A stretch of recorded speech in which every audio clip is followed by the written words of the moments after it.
بسم اللہ الرحمن الرحیم۔ لاکھوں کروڑوں درود و سلام محمد مصطفیٰ صلی اللہ علیہ وسلم اور آل محمد پر۔ میں ہوں عمر دراز گوندل۔ کل فیصلہ سنانے کے بعد سے لگتا یہ ہے کہ حکومت کی تسلی نہیں ہوئی اور پریس کانفرنسز ہیں کہ وہ رکنے کا نام نہیں لے رہے، اور پریس کانفرنس بھی کوئی ایک نہیں، کوئی دو نہیں، اور دھڑا دھڑ پریس کانفرنسز ہیں۔ میں جرنلسٹ ہیں ریاض الحق صاحب، بڑے اچھے کریڈیبل اسلام آباد سے جرنلسٹ ہیں، میں ان کا ٹویٹ پہلے پڑھ کے سناتا ہوں، پھر باقی منظرکشی کرتا ہوں، خبر دیتا ہوں۔ ریاض الحق صاحب نے لکھا کہ عمران خان کو ملنے والی سزا کے بعد بھی حکومت شدید گھبراہٹ کا شکار ہے، یقیناً پس پردہ منظرنامہ خوش آئند بالکل بھی نہیں ہے۔ اب ان کا بتانا یہ ہے کہ اب سزا تو عمران خان کو ہوئی ہے، لیکن اس کے باوجود حکومت گھبراہٹ کا شکار ہے۔ اس کی وجہ یہ ہے کہ جو بیک ڈور چیزیں چل رہی ہیں وہ حکومت کے لیے اچھی نہیں ہیں۔ آج میں اس پریس کانفرنس کے اندر موجود تھا جو لاہور میں عطا تارڑ صاحب نے کی ہے، وزیر اطلاعات جو ہیں، ان کے دائیں اور بائیں جانب علماء کچھ بیٹھے ہوئے تھے، جس میں مفتی انتخاب تھے اور باقی بھی کچھ لوگ تھے۔ پہلے عطا تارڑ نے گفتگو کی، عطا تارڑ صاحب کی گفتگو کے بعد علماء کرام جو ہیں انہوں نے گفتگو کی، اور خاص کر مفتی انتخاب نے بات کی تو انہوں نے وہی الفاظ استعمال کیے جو حکومت استعمال کرتی ہے، ایون فتنہ کا لفظ استعمال کیا، سٹیج کی بات کی، نوجوانوں کو گمراہ کرنے کی بات کی، یہ ساری باتیں ہوئی۔ اور لب لباب یہ تھا کہ جی وہ القادر ٹرسٹ کیوں کہتے ہیں، 190 ملین پاؤنڈ ہے، اور کرپشن، یہ ساری باتیں حکومت اور علماء نے ایک جیسی کی۔ تو بتانے کا مقصد یہ ہے کہ حکومت کا خیال یہ ہے کہ وہ ان پریس کانفرنسز کے ذریعے بات بنا لے گی۔ میں آپ کو کل سے اب تک کی پریس کانفرنسز کی تفصیلات بتا دیتا ہوں جو احمد بڑائی صاحب نے لکھی ہیں۔ مریم نواز اس کے اوپر بات کل کر چکی ہیں، خواجہ آصف، عطا تارڑ 2 بار دونوں گفتگو کر چکے ہیں، اعظم نذیر تارڑ گفتگو کر چکے ہیں، شرجیل میمن، احسن اقبال، عقیل ملک، اختیار ولی خان، ملک احمد خان، مریم اورنگزیب، عظمہ بخاری، طارق فضل چودھری، دانیال چودھری، اور آج پھر علماء کرام کو بھی میدان میں لایا گیا ہے۔ ابھی فیصل وابڈا اور باقی کچھ جو بیانات ہیں مصطفیٰ کمال کے، وہ اپنی جگہ پہ موجود ہیں۔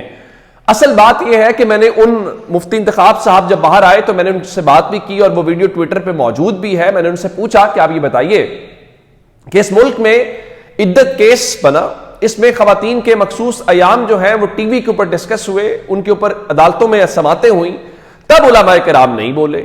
اور اس کے بعد ہم نے یہ دیکھا کہ انسانی حقوق کی پامالی ہوئی، چادر چار دیواری کا تقدس پامال کیا، جو عورتوں کے ساتھ سلوک کیا، جو بچوں کے ساتھ سلوک کیا، تب بھی علماء کرام نہیں بولے۔ اور جب یہ معاملہ اس وقت آیا جس کے اندر آپ یہ کہیں کہ حکومت کا بیانیہ بنانا تھا یا حکومت کو سپورٹ چاہیے تھی، تو اس وقت یہ علماء کرام جو ہیں وہ میدان میں اترے۔ تو اس کا مقصد کیا ہو سکتا ہے؟ تو انہوں نے کہا نہیں، علماء تب بھی اپنی رائے دیتے ہیں، اس قسم کی سطحی قسم کی باتیں کر کے وہ نکل گیا۔ میں بتانا یہ چاہ رہا ہوں کہ اگر یہ صورتحال آ گئی ہے کہ علماء کرام کو بیٹھ کے آپ مذہبی کارڈ استعمال کرنے کے اوپر آ گئے ہیں، اور آپ یہ خیال کر رہے ہیں کہ تحریک انصاف مذہبی کارڈ استعمال کر رہی ہے، تو اگر بات یہاں تک پہنچ گئی ہے اور آپ عمران خان کا، بشرا بی بی کا، تحریک انصاف کا سیاسی طور پہ مقابلہ نہیں کر سکتے، تو میرے خیال اس میں کوئی قباحت نہیں ہے۔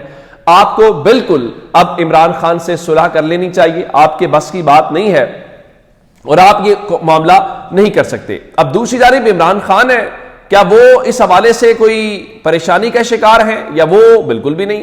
عمران خان نے آج بھی 190 ملین پاؤنڈز کیس کے حوالے سے کہا ہے کہ جناب جو انویلپ ڈاکومنٹس ہیں ان کو اوپن کرنے کا مطالبہ کرے۔ اور میں بھی آج عطا تارڑ سے میں نے یہی سوال کیا کہ بھائی عمران خان کو، بشرا بی بی کو تو سزائیں دے رہے ہیں، ملک ریاض کہاں پہ ہے؟ اگر اس نے کوئی رشوت دی ہے، کوئی کرپشن کی ہے، تو وہ لوگ کہاں پہ ہیں؟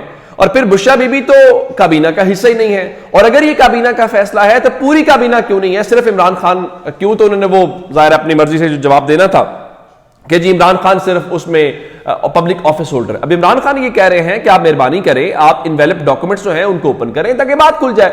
اور یہی بات آج ندیم چوہدری صاحب ایکسپریس نیوز سے جو وابستہ ہیں، انہوں نے عطا تارڑ سے کہا کہ چلے مان لیتے ہیں سب ایسے ہی ہوا ہوگا، آپ کی پچھلی کابینہ، پھر نگران حکومت، پھر ابھی آپ کھولیں وہ ایگریمنٹ باہر لے کے آئیں۔ اور کہا نہیں یہ نیب کا معاملہ ہے، نیب جو ہے وہ انویسٹیگیٹنگ ایجنسی ہے، وہ لکھے گی، اس کے بعد ہم سمجھیں گے، تو ہم ایسے خود سے کرنا تو کوئی ذرا زیادہ مناسب نہیں ہوگا۔ اور عمران خان کیا کہہ رہے ہیں؟ چونکہ کل مریم صاحبہ کہہ رہی تھی کہ القادر یونیورسٹی میرے پاس آ گئی ہے، تو آج عمران خان نے کہا کہ القادر یونیورسٹی کو نواز شریف خاندان کے ہتھے چڑھنے نہیں دیں گے۔ پروسیکیوشن آج تک ثابت نہیں کر سکی کہ یہ منی لانڈرنگ ہے۔ بند لفافے کو تحقیقاتی ادارے کھول سکتے ہیں، آپ اس لفافے کو کیوں نہیں کھولتے؟ آپ کھولیں، اگر آپ میں اخلاقی جرت ہے، یعنی عمران خان تو یہ نہیں کہہ رہے نا کہ آپ اس کو کیوں نہیں کھول رہے. اب پریشانی ان کی یہ ہے کہ وہ جس طرح عمران خان پہلے بھی کہتے ہیں کہ جوڈیشل کمیشن بنائے، انہوں نے آج بھی کہا ان کا 9 مئی ہو 26 نومبر ہو، ہم جوڈیشل کمیشن کی مانگ کر رہے ہیں. ہم آج بھی نیوٹرل امپائرز کے ساتھ کھیلنا چاہتے ہیں اور ہم آخری گیند تک کھیلیں گے.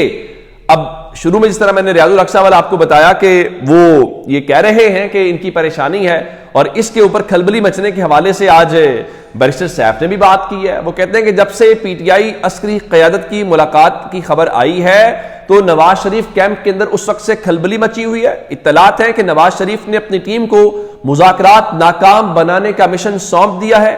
ایسے عناصر سرگرم ہو چکے جو نہیں چاہتے کہ ملک میں سیاسی استحکام ہو. یعنی ان کے مطابق جب سے خبر آئی ہے اس کے بعد سے ان کی پریشانی ہے، اور ان کی پریشانی بھی کم ہوگی نہیں. اس کی وجہ کیا ہے کہ تحریک انصاف جو ہے انہوں نے آج بیرسٹر گوہر نے ان کی جو مذاکراتی کمیٹی یا پی ٹی آئی کی کور کمیٹی ہے اس کا اہم اجلاس آج طلب کر لیا ہے. رات 10 بجے اجلاس ہوگا، اس میں مذاکرات کے حوالے سے ہوگا، اور اصل بات 8 فروری کے حوالے سے ہے. آپ جانتے ہیں کہ میں نے آپ کو بتایا تھا کہ خان صاحب نے 8 فروری کی کال دی ہوئی ہے. وہ کہہ رہے ہیں کہ اس کو احتجاج کے طور پہ، یوم سیاہ کے طور پہ منایا جائے گا. اب سوال یہ ہے کہ تحریک انصاف کوئی ملک گیر احتجاج کرے گی یا پاکستان تحریک انصاف جو ہے وہ کوئی اسی طرح کا لانگ مارچ یا روڈز کے اوپر ہوگی. اس بارے میں جو مینا خان آفریدی ہیں، صوبائی وزیر ہیں خیبر پختونخوا کے، انہوں نے پشاور والوں کو کہا ہے کہ وہ احتجاج کی تیاریاں کریں، اور 8 فروری جو احتجاج کا مرکز ہے وہ پشاور ہوگا. اور اس کے علاوہ جو فیصل چوہے صاحب ہیں جو عمران خان کے وکیل ہیں، انہوں نے اس حوالے سے اشارہ دے دیا ہے کہ تحریک انصاف 8 فروری کو لے کے کیا خصوصی تیاری کر رہی ہے.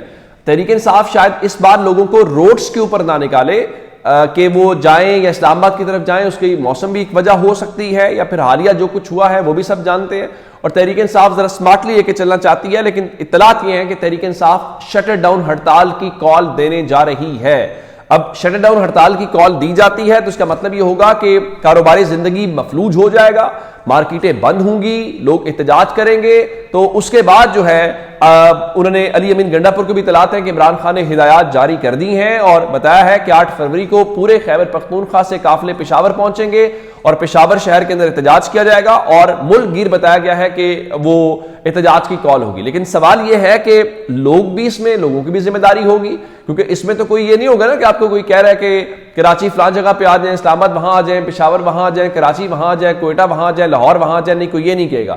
آپ کی دکان ہے تو آپ کو صرف یہ کہا گیا ہے کہ 8 فروری کو چونکہ آپ یہ سمجھتے ہیں کہ آپ کا مینڈیٹ جو آپ کا بنتا تھا وہ آپ کو نہیں دیا گیا اور آپ کا مینڈیٹ تبدیل کیا گیا ہے، تو 8 فروری کو اپنی دکان بند رکھیں، 8 فروری کو اپنا کاروبار بند رکھیں، 8 فروری کو گھر سے، میرا مطلب کہ اس طرح باہر نہ آئیں. پتہ چلے کہ آج ملک میں واقعتاً پہیا جام یا شٹر ڈاؤن ہڑتال ہے تو پھر تو بات سمجھ آئے گی. تو پاکستان تحریک انصاف 8 فروری کو اس حوالے سے کال دینے جا رہی ہے. اب تحریک انصاف کیا اگر تو خیبر پختونخوا کی حد تک یہ احتجاج ہوا تو پھر معاملہ شاید نہ ہو، لیکن میرا خیال ہے کہ اس کو پنجاب کے حد تک بھی دیکھنا پڑے گا. ایک اور ڈیولپمنٹ، چونکہ عمران خان کو سزا ہوئی تو اطلاعات یہ ہیں کہ یہ جو سزا ہے یہ 2 سے 3 دن کے اندر وہ چیلنج کر دیں گے ہائی کورٹ کے اندر. لیکن آپ نے دیکھا کل ہائی کورٹ میں جوڈیشل کمیشن نے 2 ججز کی اپائنٹمنٹ کی. ایک سیشن جج اعظم خان ہیں اور انعام امین منہاس وکیل ہیں جن کے بھائی پروسیکیوٹر ہیں GHQ کیس کے اندر اور یہ ANF کے پروسیکیوٹر تھے. تو ان کی کل منظوری ہوئی بطور جج، اکثریتی فیصلہ. 24 گھنٹے سے بھی کم وقت میں صدر مملکت نے ان کا نوٹیفیکیشن جاری کر دیا ہے.